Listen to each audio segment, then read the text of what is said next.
அகிலம் நியூஸ் நேயர்களுக்கு வணக்கம். இன்றைய நாளுக்கான தலைப்பு செய்திகள். பல தசாப்தங்களாக ஆதிக்கம் செலுத்தி வந்த வன்முறை மற்றும் தண்டனையின்மை சுழற்சிகளிலிருந்து மீள்வதற்கான வரலாற்று சிறப்புமிக்க வாய்ப்பை இலங்கை தற்போது பெற்றுள்ளதாக ஐக்கிய நாடுகள் மனித உரிமைகள் உயர்ஸ்தானிகர் வோல்கர் டர்க் தெரிவித்துள்ளார். மாற்றத்தக்க சீர்திருத்தம், பொறுப்புக்கூறல், உண்மை மற்றும் நீதி ஆகியவற்றிற்காக நாடு முழுவதிலுமிருந்தும் அரசாங்கத்திற்கு தெளிவான ஆணை கிடைத்துள்ளதாகவும் அவர் குறிப்பிட்டுள்ளார். இதனிடையே அண்மையில் தாம் இலங்கைக்கு விஜயம் செய்த போது நாட்டின் மிக நீண்டகால பிரச்சினைகளுக்கு புதிய திசை நோக்கிய பயணத்திற்கு அந்த நாட்டின் தலைமை உறுதியளித்துள்ளதாகவும் வோல்கர் டர்க் குறிப்பிட்டுள்ளார். நீண்டகாலமாக இலங்கை மக்கள் அனுபவித்து வரும் அரசியல் ரீதியான பாகுபாடுகள் மற்றும் பிரிவினையை நீக்குதல் போன்ற விடயங்களில் கவனம் செலுத்தப்பட வேண்டும் எனவும் வோல்கர் டர்க் தெரிவித்துள்ளார். 2025 ஆண்டுக்கான 5ஆம் தர புலமை பரிசில் பரீட்சையுடன் தொடர்புடைய மேன்முறையீடுகளை இன்று முதல் முன்வைக்க முடியும் என இலங்கை பரீட்சை திணைக்களம் அறிவித்துள்ளது. அதன்படி இன்று முதல் எதிர்வரும் 22ஆம் திகதி வரையில் ஆன்லைன் ஊடாக விடைத்தாள் மதிப்பீடு தொடர்பான மேன்முறையீட்டினை முன்வைக்க முடியும். இதனை இலங்கை பரீட்சைகள் ஆணையாளர் இந்திகா குமாரி லியனகே தெரிவித்துள்ளார். வெளிநாட்டில் இறக்கும், ஊனமுற்ற மற்றும் வெளிநாடுகளில் காணாமல் போதல் உள்ளிட்ட பல்வேறு அனர்த்தங்களினால் பாதிக்கப்படும் இலங்கையர்களின் பிள்ளைகளின் கல்வியை பாதுகாப்பதற்காக புலமை பரிசில் திட்டம் ஒன்றை செயல்படுத்த ஜனாதிபதி நிதி திட்டமிட்டுள்ளது.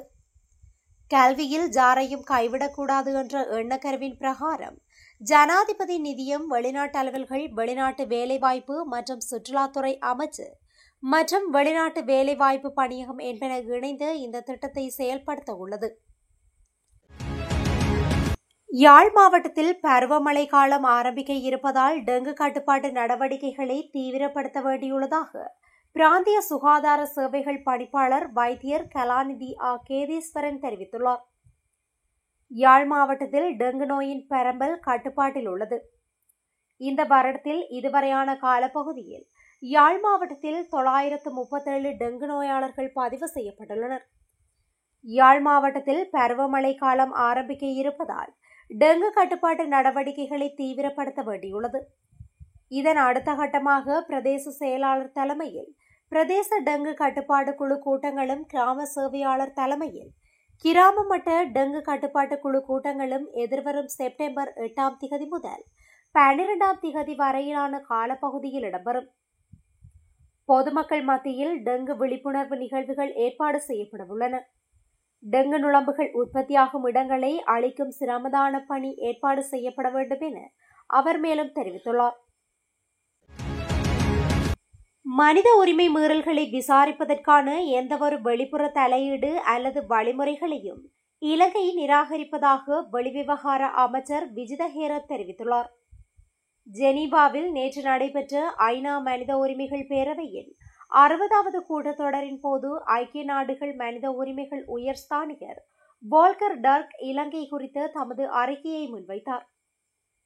அந்த அறிக்கைக்கு இலங்கை அரசாங்கம் சார்பில் பதில் வழங்கிய வெளிவிவகார அமைச்சர் உள்நாட்டு பொறிமுறையினூடாக மாத்திரமே பொறுப்புக்கூறல் செயல்முறைக்கு இலங்கை உறுதி பூண்டுள்ளதாக குறிப்பிட்டுள்ளார்.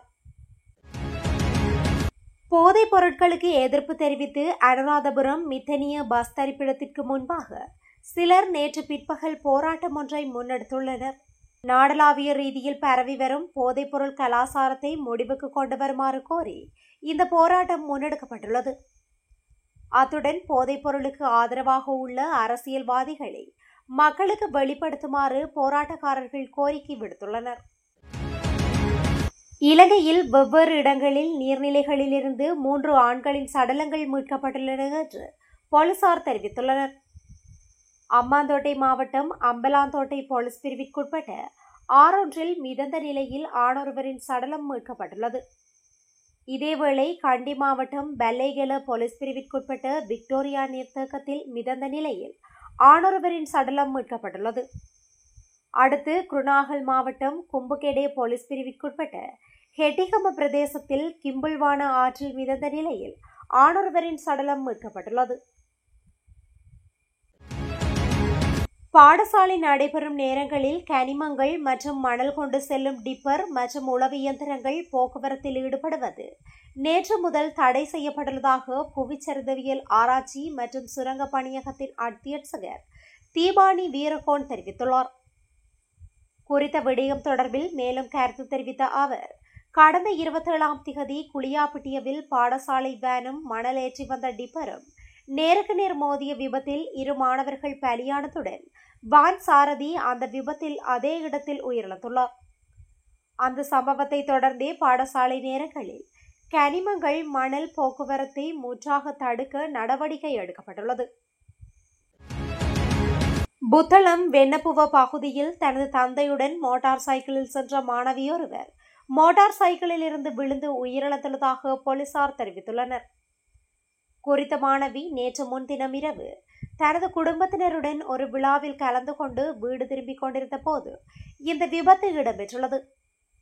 விபத்து நடந்த நேரத்தில் சிறுமி தலைக்கவசம் அணியவில்லை என்று போலீசார் தெரிவித்துள்ளனர். இந்த நிலையில் மோட்டார் சைக்கிள் வீதியில் உள்ள ஆபத்தான இடத்தில் மோதியதில் மாணவி மோட்டார் சைக்கிளில் இருந்து விழுந்துள்ளார். விபத்தில் தலையில் பலத்த காயமடைந்த மாணவி உயிரிழந்துள்ளார். மோட்டார் சைக்கிளை அயாக்கிரதையாக ஓட்டி சென்ற தந்தை கைது செய்யப்பட்டு மாரபில நீதவான் நீதிமன்றத்தில் ஆயர்படுத்தப்பட்டு பிணையில் விடுவிக்கப்பட்டார். அம்பாறை சம்மாந்துறை போலீஸ் பிரிவிற்குட்பட்ட மல்வத்தை பகுதியில் விவசாய நடவடிக்கையில் ஈடுபட்டுக் கொண்டிருந்த நபரொருவர் உயிரிழந்துள்ளார். குறித்த நபர் மல்வத்தை புதுக்காடு பகுதியில் உள்ள காணியில் விவசாயம் செய்து வந்த நிலையில் இயற்கை உரமிடுவதற்கு அங்கு சென்ற நிலையில் அவருக்கு நெஞ்சுவலி ஏற்பட்டுள்ளது. இதனைத் தொடர்ந்து சம்மாந்துறை ஆதார வைத்தியசாலைக்கு சிகிச்சைக்காக அழைத்து சென்ற நிலையில் இடைநடுவில் அவர் மரணமடைந்திருந்தார். அவிசாவளி புவக்பிட்டிய பகுதியில் தொடருந்தொன்று தடம் புரண்டுள்ளது. இதன் காரணமாக களனிவழி மார்க்கத்தின் சேவைகளில் பாதிப்பு ஏற்பட்டுள்ளதாக தொடருந்து திணைக்களம் தெரிவித்துள்ளது.